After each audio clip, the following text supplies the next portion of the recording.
Linda. It's a pleasure for me to speak to you.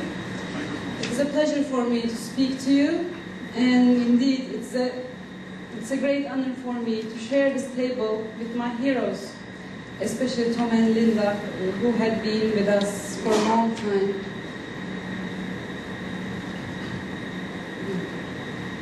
Shall I go?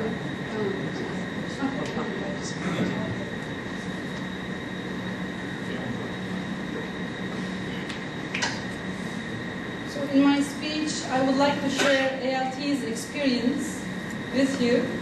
Before, I would like to share how I see the intellectual entrepreneur. When Professor Atilla Yayla, one of the co-founders of ALT, invited me to ALT as a part-time staff in 1993, when I was in the first grade, I wasn't aware about what kind of a business I was stepping into. I was just interested in freedom and to promote freedom. Well, in the meantime, I was also thinking that politics is the main fundamental tool to establish ideas of freedom and democracy. And during my undergraduate years, I joined a political party which I thought was supporting democracy and free markets at that time. However, in time, regarding especially my observations over the NGOs working in the US during my internship, I started realizing the impact and the role of civil organizations in promoting and establishing and strengthening ideas. And I developed a passion of a career in investing in ideas year by year. This is described as intellectual entrepreneurial work in some aspects.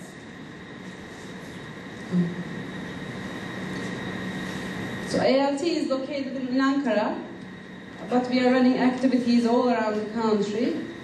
I wanted to bring ALT's office and activities into this room, following my speech. Who is an intellectual entrepreneur? Following Linda's great quotes from Hayek, Hayek points out the importance of the intellectual in the following lines in a perfect manner. Over the long run, it's a battle of ideas, and it is the intellectual, journalist, novelist, filmmaker, and so on, who translates and transmits the ideas of the scholars to the broader public, who is critically important. He is the filter who decides what we hear, when we hear it, and how we hear it. You can read more about the impact of intellectual entrepreneurs on the collection of essays. I should quickly jump into my bag, which I forgot. I was planning to show you those books, which I really was really inspired by these books. I brought them from Ankara, so I should show you. One of them is this. This is the first edition. It has a second edition as well, but you can find the full downloadable copy at ia.org.uk. Waging the War of Ideas. Very good articles.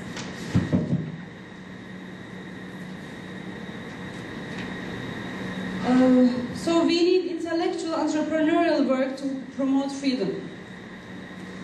What does an intellectual entrepreneur do? Intellectual entrepreneurship is intellectual engagement for the purpose of changing the course of the society. Intellectual entrepreneurs take risks, seize opportunities, discover and create knowledge, innovate, collaborate, and solve problems. And this is an intellectual entrepreneur is in an attitude for engaging the world. It is not a localist activity. Now here I will quote from Brad Lipson and Alex Chaffin of Atlas Network, who taught me, or whom I learned from, these terms from Malcolm Gladwell's book, Tipping Point, where the book explains how little different things turn into a mass phenomena. Gladwell analyzes three kinds of personalities: the maven, or the experts, the scholars, the connectors, and the salesmen. the expert, the Mevin, is devoted to the ideas and principles, and that establish the credibility and the identity of the think tank. Salesmen are essential for finding customers and attracting resources for specific services provided by the think tank. And the connectors are always helpful in connecting people to different parts of civil society. So this is our website. If you haven't checked yet, we have several English articles in our website, liberal.org.tr. In the early stages of an institute, usually these three features are collected in the same people, in the same person. One person has to do these three features at the same time. Of course, preferably, successful development of an institute typically depends upon distributing tasks among several staffers. At ALT, we try to get institutionalized and establish a tradition within the institute who will take the responsibilities of these tasks. What is ALT's experience? What and how ALT has done? What was our strategy and what were our principles? We focused on training and publishing. Before the efforts of ALT, one could hardly find articles, resources in Turkish on these topics. Now one can easily pursue a PhD thesis in Turkish by just reading Turkish. After our publications, more than 350 books, our quarterly journal, and other pieces. We stick to long-run influence. We kept away from politics and state principles, especially away from sectarian benefits, and we kept away from being localists. We were not devoted. We weren't devoted to only local ideas, or just we were narrow-minded.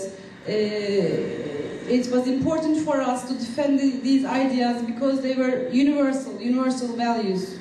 And we tried to be constructive and not destructive. It was very important to reach out to people who were in different circles, different environments. And we tried to first develop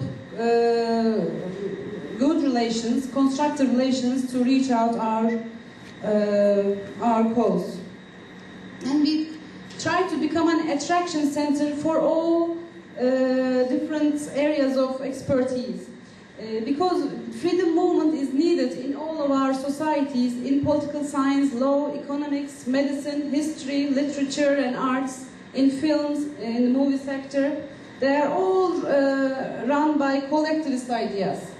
We have been successful in some of the areas, but we still have a lot to go on, especially in literature. We are still quite weak.